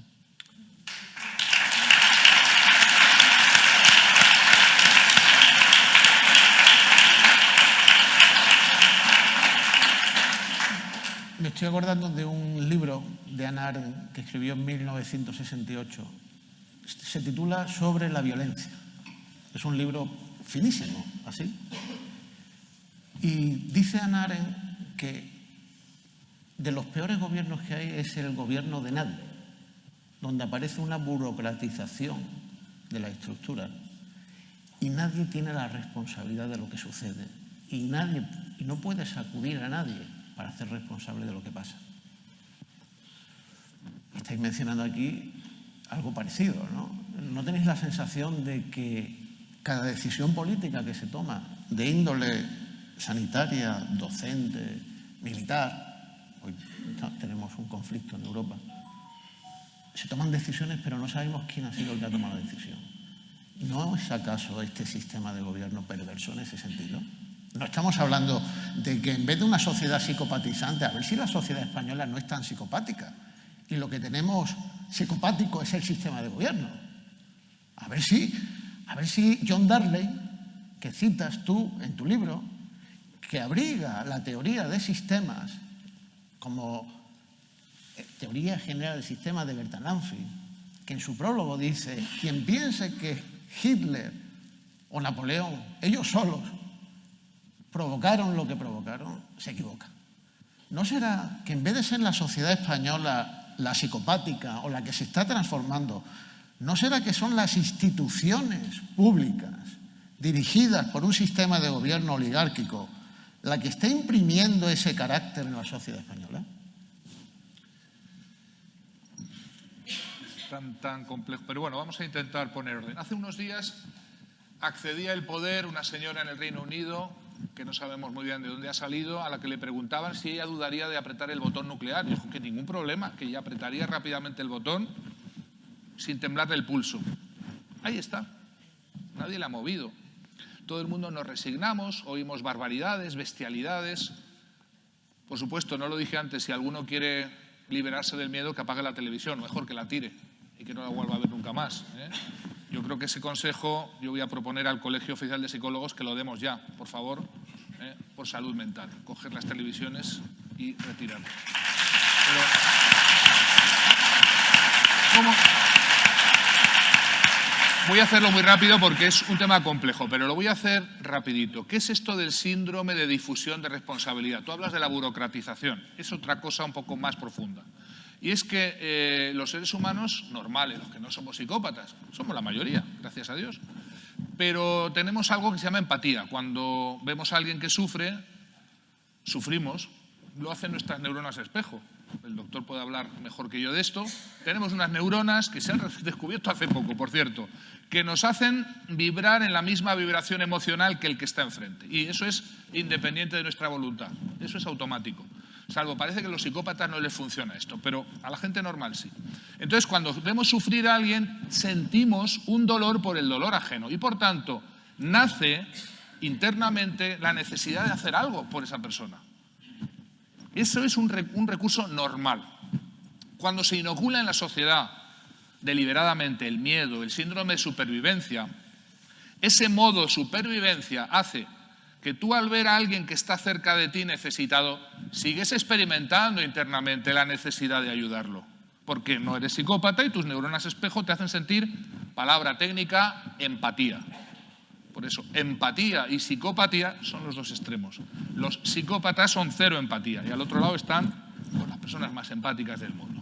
Entonces, para sobrellevar esa fuerza interior que te lleva a necesitar ayudar al que está enfrente y no ayudarlo porque puede ser peligroso para ti, tienes que desarrollar una estrategia. La mente la desarrolla. Es esa formidable estrategia que está en el libro, que se llama el pacto de mutua indiferencia. ¿Qué es este pacto de mutua indiferencia? Que fue investigado ya hace décadas. El hecho de que yo, para no ayudarte a ti cuando estás pasándolo mal, asumo un pacto interno, implícito, que significa renunciar de antemano a que tú, cuando yo esté mal, me ayudes, a cambio de no ayudarte yo a ti cuando ahora estás pasándolo mal. Esto extendido en una sociedad produce que el vecino contempla tranquilamente como al otro vecino lo están machacando, lo están abusando, pues lo que pasó, como cuenta von Gelateli en La Nación Alemana en los años 30, y nadie hizo nada. Entonces, la mutua indiferencia lleva a que nadie hace nada y, por tanto, ¿quién gana de esa paralización general? El que sabe lo que hace, el que diseña, el que está a los mandos del diseño e ingeniería social. Que claro que hay gente que sabe lo que hace, ¿eh? Que aquí nadie piense que las cosas que han pasado son misteriosas, no se sabe, uy, es la maldad humana en general. Sí, claro que es la maldad humana, pero también hay aquellos que saben lo que hacen y que han hecho las cosas sabiendo lo que hacen. Y que el que sabe lo que hace y sabe que hace mal y lo hace a propósito y disfruta de ello, se llama psicópata. Eso es la definición de lo que es un psicópata. Entonces, termino ya con esto. La difusión de responsabilidad lleva a una sociedad paralizada, a una sociedad inerme y a una sociedad fácilmente manipulable. ¿Qué más me da que yo le doy el voto cada 4 años si estoy manipulando desde la base a la sociedad? Por tanto, no es una cuestión de, llamémosle nominalmente, democracia o no. Hay que ver cuáles de estos mecanismos no podemos permitir que sigan actuando, porque entonces da igual. No hace falta que estén unos o que estén otros, porque ya sabemos que sigue siendo como decía, que algo cambie para que todo siga siendo lo mismo. ¿No es esto lo que llevamos viviendo?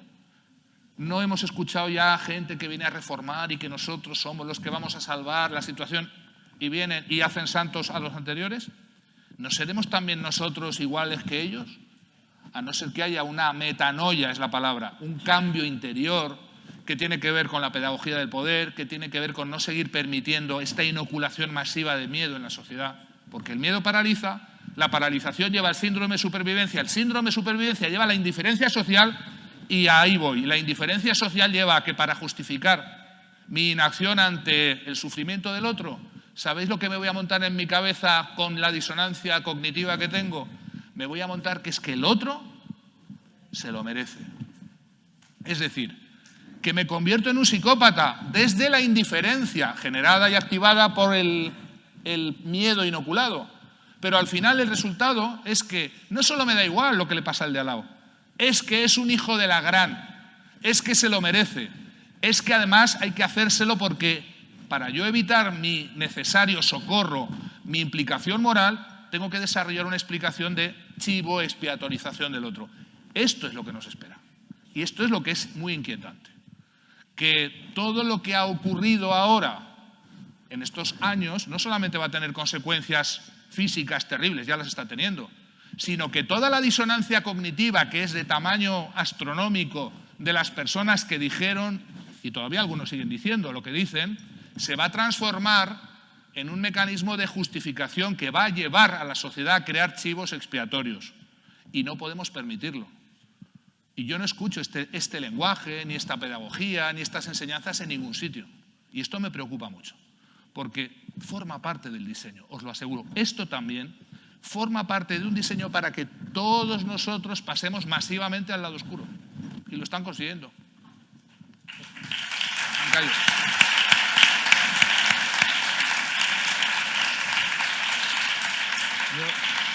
Yo tengo una pregunta para usted. ¿Qué es más peligroso desde tu punto de vista? ¿La maldad intrínseca de unos pocos psicópatas o el silencio cobarde de la mayoría? Es que ese silencio, lo que os decía antes, es que ese silencio transforma a los inicialmente indiferentes en linchadores a conciencia. Y un linchador a conciencia es un psicópata. Esto es lo que quiero señalar. El que permanece callado ante la injusticia no tarda, esto lo descubrimos con ocasión del bullying, del acoso escolar, con ocasión del mobbing.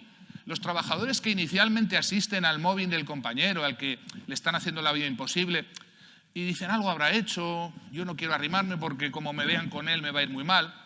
No tarda mucho tiempo en que se terminan agregando al gang linchador. Esto lo sabemos. ¿Por qué? Bueno, está el contagio mimético, pero está eso, que la mente para justificar su inacción necesita encajar piezas. Y la pieza que va a encajar es que no sabemos lo que ha hecho, pero algo habrá hecho. Es decir, crear chivos expiatorios. Y cuando eso se agrega socialmente en una sociedad, como los ríos que al final van todos a la mar, todos los chivos expiatorios se van confluyendo sobre ciertas categorías de personas, ciertos disidentes, ya lo verás. Ya lo hemos vivido, pero es nada para lo que viene. Entonces, lo que seguramente, y ahí ya esta es la verdadera inquietud, ¿quién está dispuesto a jugársela como se la ha jugado el doctor de Benito estos años? Debéis saber que ser activistas no consiste en firmar cosas, en votar cada 4 años, sino quién es el guapo que pone en almoneda su carrera, el riesgo de que lo banen de YouTube, de la televisión pública. ¿Queréis que siga? Bueno, que luego os cuente el doctor de Benito sus últimos años. Pues yo te voy a decir una cosa, o sea, a lo mejor es que soy un insensato. Ya me lo dijo mi padrino. Mi padrino es mayor que yo, lógicamente, pues era mi padrino, es mi padrino, ¿no? Y estudió Derecho. Y tuve ocasión, ahora en septiembre nos juntamos, hacía tiempo que no le veía, estar en una boda de un familiar. Y claro, ay, que te sigo en las redes sociales. Y me decía, es que vaya, tú sabrás mucho de medicina, pero como he estudiado Derecho, me di cuenta que no tienes ni idea de Derecho, no se sabe en dónde te estás metiendo, ¿no? Dice, si supieras dónde te estás metiendo no te habrías metido, ¿no? Menudo follón te estás buscando. A lo mejor la ignorancia o no sé si no es la ignorancia, o sea, yo no he percibido eso que dice Iñaki, a lo mejor lo peor está por llegar, como lo anuncia, pero en cuanto a persecución, yo no la he experimentado en absoluto. Sí es cierto que, os lo veis, los que seguís el canal de Odyssey, pues los martes por la noche, joder, no me puedo conectar, no sé qué pasa ahora, ¿qué has hecho? Yo no sé, me están pacificando por aquí, por allá, yo qué sé, no sé qué más hacer, bájate una VPN, que no sé lo que es, pero que me han dicho que es muy importante para que lo puedan ver bien. Entonces estoy aprendiendo informática, eso a golpe de pedal, yo hablo como si supiera, ¿no?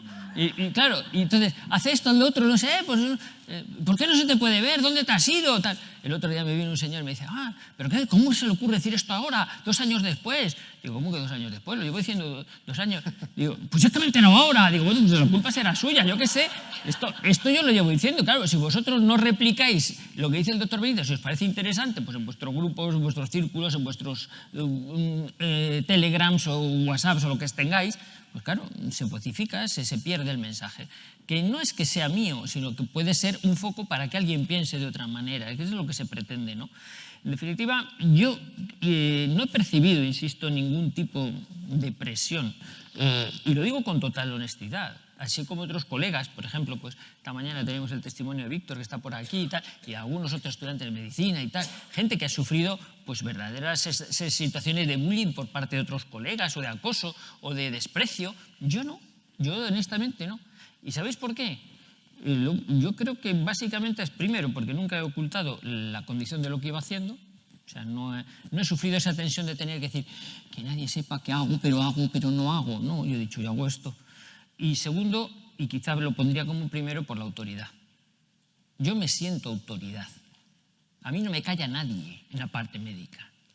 Y por eso, cuando ya te pones chulillo, que vengan los catedráticos a hablar conmigo, los jefes de servicio, los consejeros de sanidad, los ministros, todos los que queráis, venid, vamos a hablar de medicina, vamos a hablar de qué habéis hecho aquí. A mí no me calláis. Y con esa autoridad, haced lo que os dé la gana. Colegios de médicos, venid, vamos a hablar. No, se da la vuelta.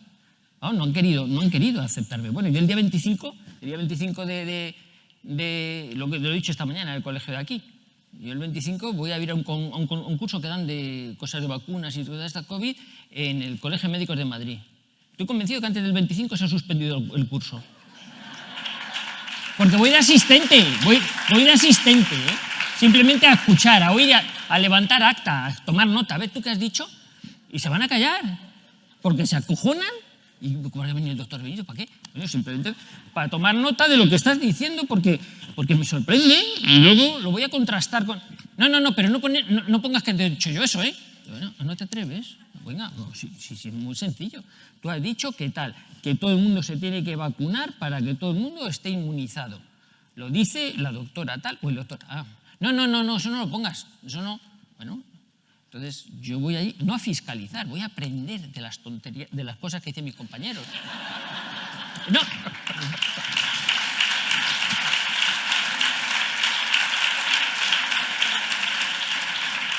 Que aún así uno quiere enrocarse, porque claro, el poder tiene esas cosas, es veleidoso, es caprichoso, es irracional. Dice, pues tú serás mucha vecina, pero a la puta calle. Perdón, estamos grabando, a la calle, ya está. Bueno, pues ¿qué pasa? Se puede vivir de otra manera, como decía en el programa aquel de Risto Mejide, la otra, la que estaba ahí, una de las que estaba, que es abogada. Que le quiten el carnet de colegiado. Toma mi carnet, hombre, córtate unas rayas. ¿Y tú te crees que voy a dejar de ser médico? Sí. Se cree que lo que te hace médico es que tengas un carnet de colegiado. Digo, pero esto no te hace médico, simplemente te da la licencia porque puedes ejercer. Pues ya está, no hago endoscopia y me dedico a hacer consultoría sanitaria. Ya está. Algo así parecido al coaching, que ahora está de moda. No tome usted demasiados pimientos que le repiten, ya está. Pero no le puedo recetar nada, no me dejan recetarle nada, me han quitado el sello, me han quitado... Eso sí, mi abogado estará por detrás, porque claro, luego a la vuelta de 3, 4, 5 años, cuando se reconozca la inhabilitación improcedente, pues tendrán que pagarle la comida a mis hijos durante los últimos 3 años. Eso. Pero saldrá de vuestros bolsillos. ¿Veis? Al final siempre pagarlo el pato el pueblo, no el responsable, lo mismo. O sea, por eso hay que ir a la responsabilidad individual. Yo eso creo que es muy importante. ¿Quién ha dicho qué? No la institución, no el colegio, no tal. usted, fulanito de tal, número de colegiado tal, tal, ¿usted ha dicho tal? No, por Dios, yo no. Y si fijáis, las notas más coercitivas que hemos recibido en estos 2 años, en todas las empresas, el comité sanitario de empresa ha decidido que... Y no firmaba nadie. Porque tú ibas a decir, oye, es que me obligan en la empresa, pero ¿quién te obliga? No, el comité de empresa, no sé qué, de comisiones obreras más UGT y llevo 5 y tal, no sé. No, lo dice alguien. Dime quién, porque habrá que decir, oye, fulanito, ¿en base a qué dices esto? Esto es una extorsión. No, esto viene de arriba. ¿Quién es arriba? Tú mirabas a ver si te la arañas o qué, viene de arriba. Y nadie sabía nada. Y en los hospitales, a los alumnos, que hay que venir vacunado, porque si no vienes vacunado no puedes hacer las prácticas. ¿Quién ha dicho eso? Pero Luis, una mente científica. Los médicos trabajáis con leyes naturales. La ciencia. Pero una mente científica, ¿cómo entra? Mira, una anécdota. Yo cuando estudiaba la carrera, me llamaba la atención la biblioteca, que llegaba el mes de junio y la biblioteca se pone de bote en bote, todo el mundo se pone a estudiar, ¿no? Entonces recuerdo que había un tío era de cursos superiores, yo claro, recién llegaba a la universidad, había un tío que estaba ahí estudiando, tenía unas rastas así, y el tío estaba con el libro así abierto sobre un atril que se llevaba mucho, y estaba con los ojos cerrados, con los pies así, como haciendo yoga, y estaba así, delante del libro. Pero lo más curioso es que de vez en cuando hacía... Era curioso. Digo, yo no sé, nos dejaba todos alucinados, macho. Con los ojos cerrados y haciendo yoga iba estudiando. Pues yo digo, ¿ciencia? Bueno, pues no sé, depende de lo que llamemos ciencia. Estamos acostumbrados a ver cosas ya que ya cualquier cosa nos parece ciencia. O sea, el pensamiento racional, que yo lo he llevado pues con varios sketches y con varios comentarios, yo me río mucho con los estudiantes cuando hago prácticas. No, nunca de los estudiantes y mucho menos de los pacientes. Me río con los pacientes. Le cuento los absurdos. ¿A usted no le parece absurdo esto? Pues sí. Bueno, está. O usted lo que quiera. Pues ya se lo dejas como medio hilado, pero para que haga lo que quiera. A los estudiantes igual, hay que enseñarles a pensar, a razonar. A que salgan de las noticias de la tele. ¿Y a ti no te parece que este titular se cae solo? Bueno, yo recuerdo uno de los cursos de doctorado que me dieron, además, don Gonzalo Herrán, que fue uno de mis grandes maestros de ontología médica en quinto de carrera.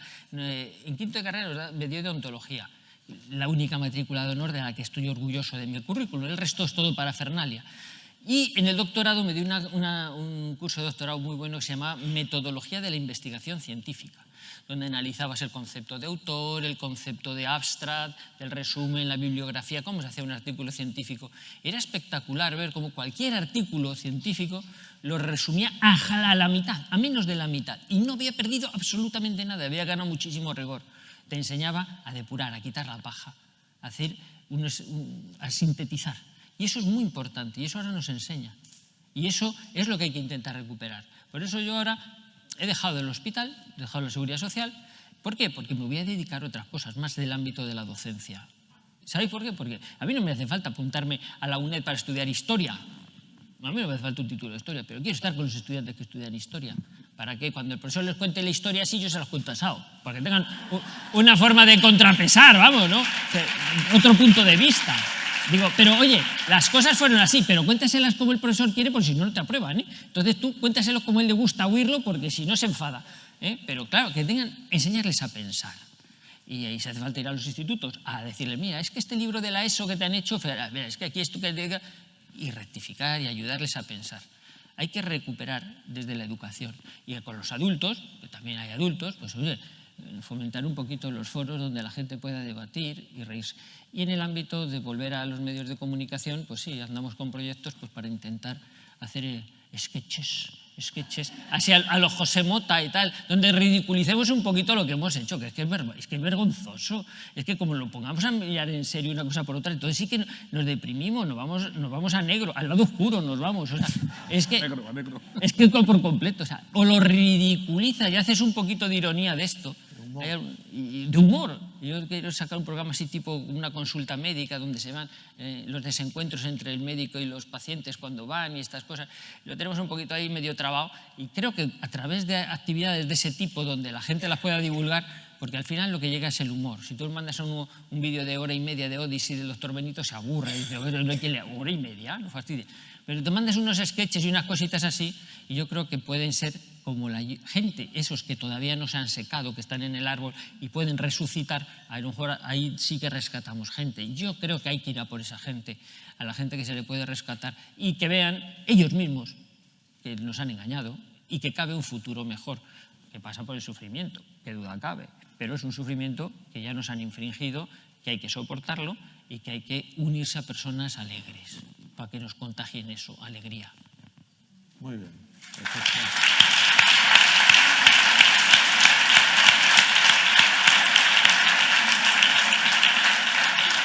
Luis, hablando de eso, de la convivencia, tú en tu libro utilizas el término homeostasis. ¿Puede ser la homeostasis el equivalente de la libertad en términos sociales? Bueno, homeostasis es un término que acuñó un fisiólogo francés, Bernard, en el siglo XVIII. Hablaba del equilibrio del medio interno, de ese pH que tiene que estar todo en la eucrasia. Viene de la medicina griega, de la eucrasia, de la correcta mezcla de los humores, ¿no? El equilibrio. Alguno definió la salud como un estado de casualidad. Es un equilibrio casual, porque la salud siempre está tendente a romperse. O sea, lo de estar sano es accidental. Y esto la sociedad enfermiza actual lo enfatiza mucho. Si usted se cree que está sano, es que no se ha mirado bien. Eso es que no está del todo bien mirado. Si me deja a mí, ya le saco algún colesterol o alguna cosa. O sea, Pepi, a ver si te voy a mirar la próstata, Pepi, porque ahora con esto de la ideología de género le encontramos la próstata a Pepi. No dejéis de pedir el PSA a los médicos, a las mujeres, porque claro, con la igualdad de género te pueden denunciar si no has pedido el PSA, el antígeno prostático. Esto son irracionalidades de estas que hay que hacerlas, porque, ojo. Bueno, pues hay que buscar ese equilibrio. La homeostasis social sí que creo que entraña un poco un ingrediente que es lo que más falta. ¿Qué nos falta? Pues igual que un tío que tiene hipoglucemia se bloquea, y si tiene hiperglucemia pues también es malo, pero la MEA y esas cosas. Pero bueno, ahora estamos hipoglucémicos en la sociedad de humor. Nos falta humor, porque es lo que trae el cariño. Entonces, si hay que resucitar el cuerpo social, pues a lo mejor tenemos que mirar los iones, tenemos que mirar lo básico, el pensamiento crítico, pero a través de... Fíjate que una de las cosas que peor copia la inteligencia artificial es la ironía. La ironía no lo lleva muy mal, no lo entienden, los robots no entienden la ironía. Entonces, claro, ahí se están esforzando los que intentan buscar la manera de suplantar a los seres humanos con robots. Y dice, claro, pero es que una ironía, claro, es que haces un gesto, una mueca, ya dice mucho, es muy elocuente. Dice, claro, ¿cuántos malentendidos surgen porque mandas un WhatsApp, verdad? Dice, sí, ya iré. Y entonces tú piensas que va a venir. Pero claro, te lo ha dicho un andaluz, y el ya iré significa que no va a ir jamás.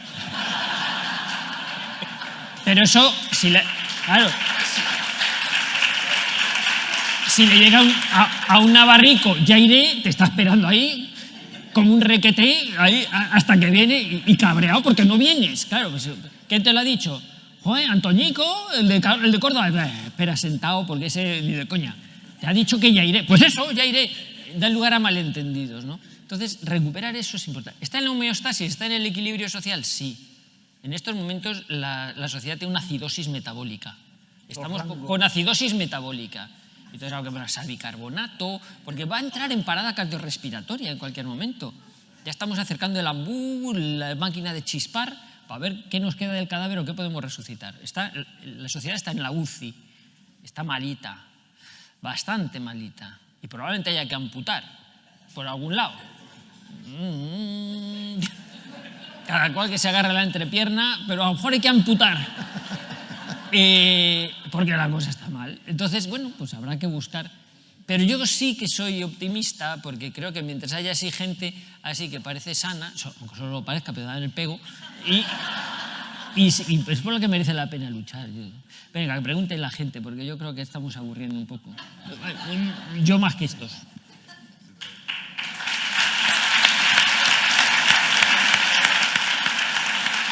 Bueno, tenemos solamente 10 minutos, porque 10 minutos. Entonces, 2 preguntas nada más. Bueno, gracias. Yo, pensando en los psicopatizados, pienso en los que buscan el mal y los que pasan de todo, que ya están en ese lado, pero también ahora mismo me preocupan los del discurso de los que quieren salvar el planeta, a las mujeres, a los que no se vacunan, a los ucranianos, a los negros, a los bigéneros, a los fachas, a los católicos, a los animalitos. Quieren salvarlo todos porque los demás no nos damos cuenta de lo mal que estamos. Y eso se llaman activistas. Entonces, ¿esos dónde están? Porque yo creo que realmente se ven en que están en el lado bueno y quieren salvarlo a los que estamos en el lado malo, que somos todos estos, ¿no? Entonces, ¿estos dónde están? ¿Y qué solución tienen? ¿O qué podemos hacer nosotros? La cultura de la cancelación, anda, que no podíamos, por lo que nos queda de tiempo. Una forma de diferir mi responsabilidad sobre el que tengo al lado es apuntarme a las causas lejanas. Por ejemplo, si el doctor de Benito le están haciendo mobbing en el trabajo, es mi compañero, pues yo en vez de ayudarlo a él voy a apuntarme a las ballenas del Ártico que están desapareciendo o a los pájaros de no sé dónde. Es una vieja técnica de la mente humana para no tener que ocuparme del prójimo que está aquí. Entonces las ballenas, los hielos que se derriten, las especies no sé qué, todo son estrategias para no ocuparme de lo que está más inmediatamente. Voy a decir algo que no es políticamente correcto, pero a estas alturas de la noche pues me lo permitiré y me lo perdonaréis. Todas esas causas que has citado, ecologistas, animalistas, de todo tipo, eluden o olvidan que la responsabilidad más real y más urgente y acuciante que yo tengo es el que está aquí al lado. Y que amar al animal de allí para odiar al vecino de aquí, pues no se sustenta moralmente. No soy yo quien va a descubriros que en la sociedad y en la historia, pues toda la vida ha habido hipócritas, fariseos, partidarios de marear la perdiz, y que muchas de estas causas son típicas estrategias que yo denomino armas de distracción masiva. Para olvidarme que aquí hay un exceso de mortalidad acojonante, que nadie está hablando de ello, vamos a hablar de que hay que utilizar el lenguaje inclusivo, que es muy importante la transgeneridad o como lo queramos llamar, cosas que pues se puede abrir debate sobre eso, pero es que tenemos un elefante en la habitación. ¿Alguien lo ha visto? El elefante está en la habitación. ¿Alguien está hablando de esto? Entonces es una forma muy elegante, muy bonita de olvidarme que el que tengo al lado sí que me está urgiendo moralmente a que lo ayude y apuntarme a causas o a militancias. Ayer creo que ha habido un par de militantes que han tirado un bote de tomate sobre un no sé qué. Todo el mundo habla de eso. Está bien, claro, el cuadro de Van Gogh, pero es que lo que está pasando aquí, ahora, es terrible y nadie está hablando de ello. Te pongo ese ejemplo para que veas que las armas psicopáticas son esas armas de distracción masiva, más que de destrucción masiva, de distracción masiva. Por eso, vuelvo a decir, hay que tirar la televisión a la basura o regalarla por ahí.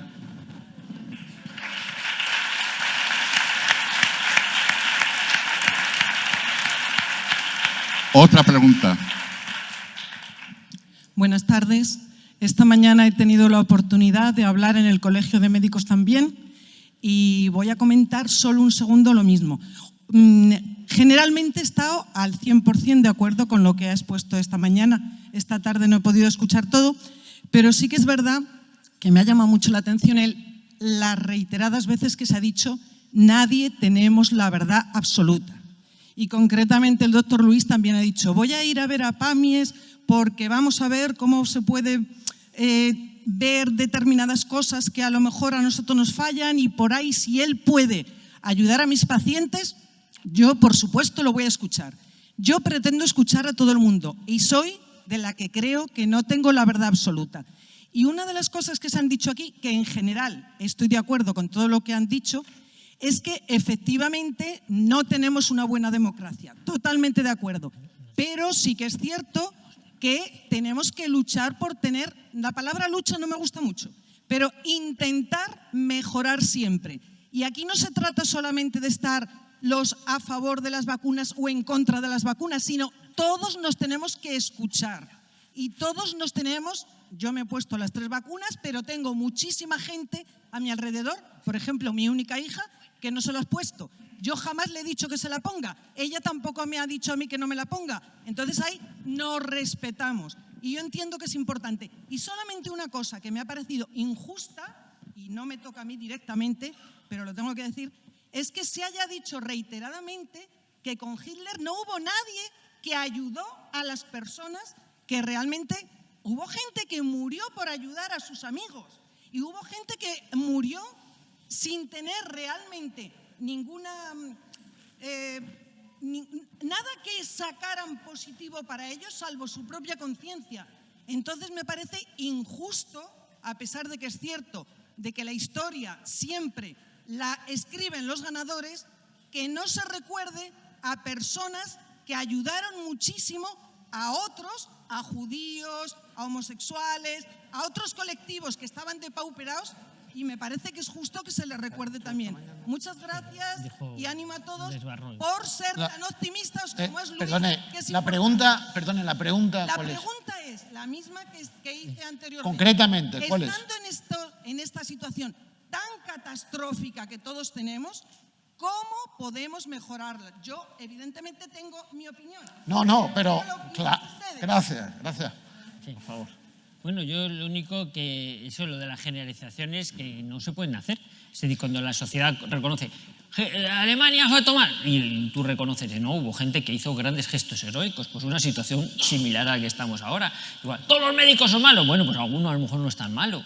¿O todos los policías son malos? Pues no. O sea, lo que pasa es que hablamos en términos generales. Si la sociedad se ha vuelto loca, hoy en día ser cuerdo es una locura, llama la atención, pero también los hay. O sea, hablamos de generalizaciones. Jesucristo lo mataron todas las turbas, azuzados por los fariseos, tal, pero ahí estaban pues, las mujeres piadosas, los discípulos, había gente, grupúsculo, que no estaban de acuerdo con aquello. O sea, eso es la historia misma, lo ha reiterado 1000 veces. Hacemos generalizaciones, pero lo que dice romper la lanza, porque no se ha dicho que con el tiempo del nazismo hubo gente, claro que lo hubo también, lo que pasa es que fueron minoritarios, están reconocidos, ¿no? Entonces yo creo que lo que estamos haciendo es cada uno poner nuestro granito de arena, pero en plan positivo. Eso es de lo que se trata. Para mí, lo importante de hacer estos viajes es que se junte gente y esa gente se conozca y esa gente interaccione. Ayer en Cortegana, por la tarde, pues claro, había gente que decía, no sabía yo que había tanta gente tan tonta como yo, tal, y miraba alrededor y decía, tanta gente, pues yo pensaba que estaba solo, que pensaba yo, tal. No, hay gente.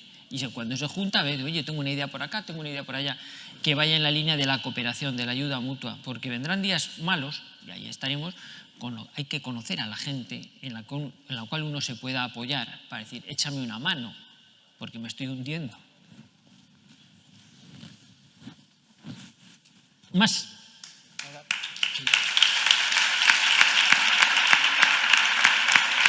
Una última pregunta, porque ya el tiempo se nos echa encima. Y a las 8 terminamos. Hola, buenas tardes o noches. Esto es una pregunta un poco para todos. Si nos vuelven a atacar, ¿estamos preparados y dispuestos a defendernos? Mira, esta sí que me gustaría contestar a mí una cosita, porque yo en uno de los directos de Odyssey recordaba, salió la noticia de que la ministra de Sanidad chilena decía amenazadoramente la cifra exacta. Quedan 1.782.427 chilenos que no se han vacunado, sabemos quiénes son y vamos a ir a por ellos. Y yo dije, joder, pues como 1.782.452 chilenos vayan a buscarte, echa a correr.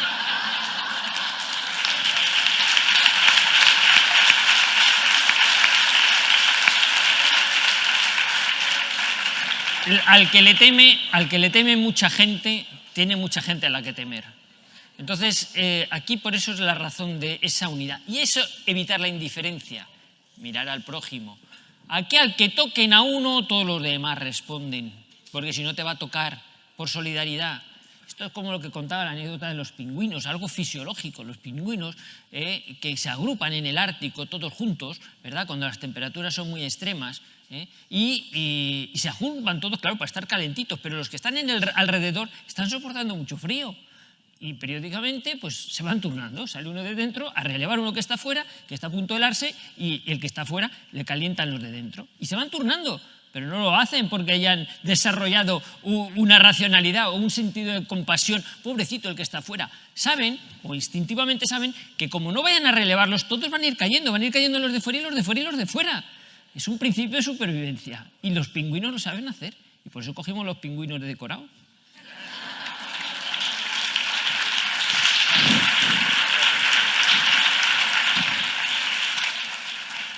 A ver, yo como he sido bastante apocalíptico, también quiero terminar con una nota de esperanza. ¿De qué nos ha servido o de qué nos está sirviendo todo esto? Mirad el auditorio. Esta es una sala enorme del Hotel Barceló, está lleno. Al mismo tiempo que hay una serie de mecanismos terribles que vamos a pagar, lamentablemente, física, psicológicamente, socialmente, políticamente, todo esto viene y no vamos a poder evitarlo. Pero también yo he observado que si hace 10 años, algunos que estamos aquí, que pensábamos lo mismo que pensamos, este libro no es nuevo, es una reedición del año 2009, hablando de lo mismo. Pero la nota positiva es que ha creado una conciencia en cantidad de personas que estaban dormidas y que de ningún otro modo habrían despertado de su sueño, que es lo que no esperaban. Esto es verdaderamente el gran aspecto positivo que yo le veo. Yo llevo muchos años hablando del mobbing, del bullying, de los chivos expiatorios, de los psicópatas. Nadie hace ni puto caso. Casi nadie. Solo a la víctima que le ha pasado, doctor, es que yo me he emparejado con un psicópata, es que me han hecho mobbing en el trabajo, al que le toca, sí, pero socialmente ahora hay una consciencia, una preocupación, de ahí la pregunta que se ha hecho al final, y por tanto yo creo que no van a ser capaces de volver a hacer el mismo truco. Y aunque van a intentar cambiar el tercio, meterlo por otras vías, con otros temas, con otras armas de distracción masiva, lo que es irreversible es que este proceso que se ha iniciado es muy peligroso para esta matrix psicopática que nos dirige, gobierna, manipula, distrae, entretiene, etc. Porque al mismo tiempo, si bien es verdad que la mayoría de la gente es gregaria, se deja arrastrar por las mayorías, el gran peligro es que una pequeña minoría, no hace falta ser una gran mayoría, con la claridad y con la determinación de seguir adelante. Aquí tenemos el ejemplo del doctor de Benito, aunque él es muy modesto y no le gusta que lo cite, pero es así. Resulta que eso miméticamente arrastra. Y no hace falta que todo el mundo esté convencido, porque la mayoría, de nuevo, se va a dejar arrastrar. Quizá por algunos de los que están o estamos aquí, que sí seremos una minoría, pero esa determinación reflexionando sobre lo que ha pasado, esa conciencia adquirida es irreversible. Una vez que le has visto el culo al mandril, se lo has visto. Y esto no pueden evitarlo. Mucha gente ha despertado y el que está despierto es imposible que se vuelva a dormir. Esto es la ventaja.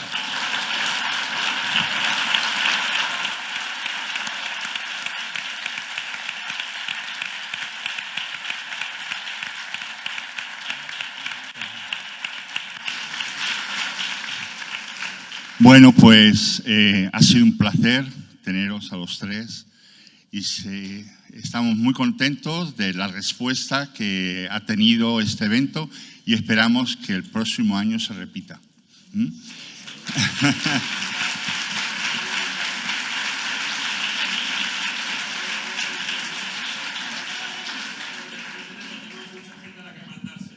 Vale. Sí, la grabación, todo se ha grabado. Y entonces todo ello se subirá en el canal de YouTube de Camino a la Libertad, ¿vale? Y los canales de Benito y de Iñaki también, ¿vale? O sea, todo eso lo tendréis a vuestra disposición en unos días. Y bueno, queremos antes de nada, pues la organización, darles un pequeño detalle a nuestros ponentes, Emilio, José Triviño,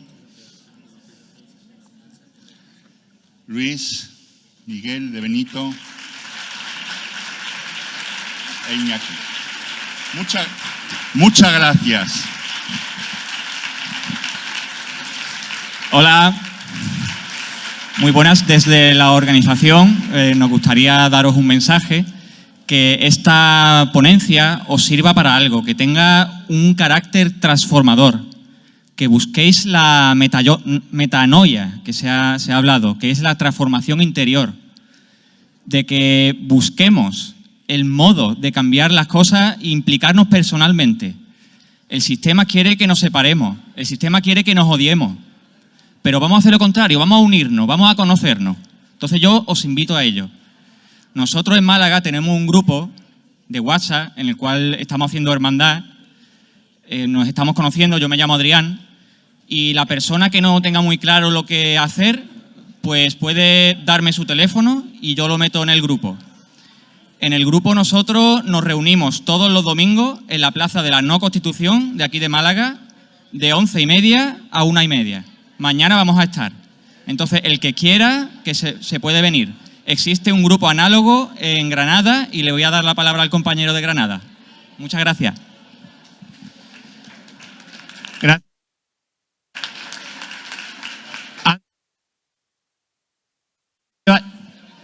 A ver, ahora, antes de que se vaya la gente, comentarle que ha venido mucha gente de Granada, que me ha saludado, por cierto. Recordarle que en Granada también nos reunimos los de Junta Democrática todos los domingos de 11 a 1 en la Plaza Fuente de las Batallas. Quien quiera contactar con nosotros puede hacerlo allí los domingos de 11 a 1 o ahora también le puedo dejar una tarjeta con el teléfono, el correo electrónico y cómo contactar. Gracias a todos.